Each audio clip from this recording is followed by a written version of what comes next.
Ingatan mo nga ito at huwag pabayaan. Ito ay ingatan mo sapagkat siya ang iyong buhay. So, napakahalaga na pinapakinggan natin ang mga payo ng ating mga magulang. Kasi from birth, sila na yung nag-alaga sa atin, sila na yung nag-ingat, nagsumuporta hanggang paglaki. So, pagka tayo ay nakikinig sa ating mga magulang, sabi dito, lalawig ang buhay, maraming taon na bibilangin, hindi ka matitisod. So, may kaugnayan yan sa Panginoon na araw na ito, Panginoon, ay espesyal para sa kaarawan ni Janjan.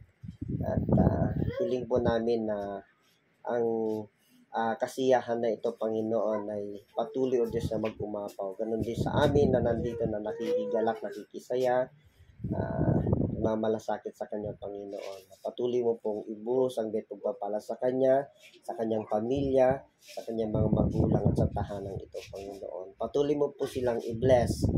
Dahan-dahan, Panginoon, ay ang pagpapala mo ay maramdaman nila. Dahil ang salita mo ay kanilang sinusunod, lalo na rin si JM, Panginoon, si Janjan. Kaya patuloy po, Diyos, na i-bless mo po ang aming kapatid na ito sa Panginoon at ganoon din ang kanyang buong pamilya. Salamat din sa mga naihandang ito, Panginoon. Patuloy po, Diyos, na i-bless mo, ganoon din yung mga nagpagod, naghirap, nagsakripisyo, nag-effort, Panginoon. Ibalik mo, Panginoon, ang kanilang nawalang pagod, Panginoon, ang kanilang mga resources, Panginoon, patuloy mong padaluin ng biyat pagpapala sa kanila. Salamat po na ang mga pagkain ito ay matanggap namin na patuloy at maging karagdagan at kalakasan ng aming physical na katawan. Salamat po, Ama, sa ngalan ng Ama, ng Anak at ng Espiritu Santo. Amen. Okay, awit tayo na happy birthday. Happy birthday to you. Happy birthday to you. Diyan mo po ka.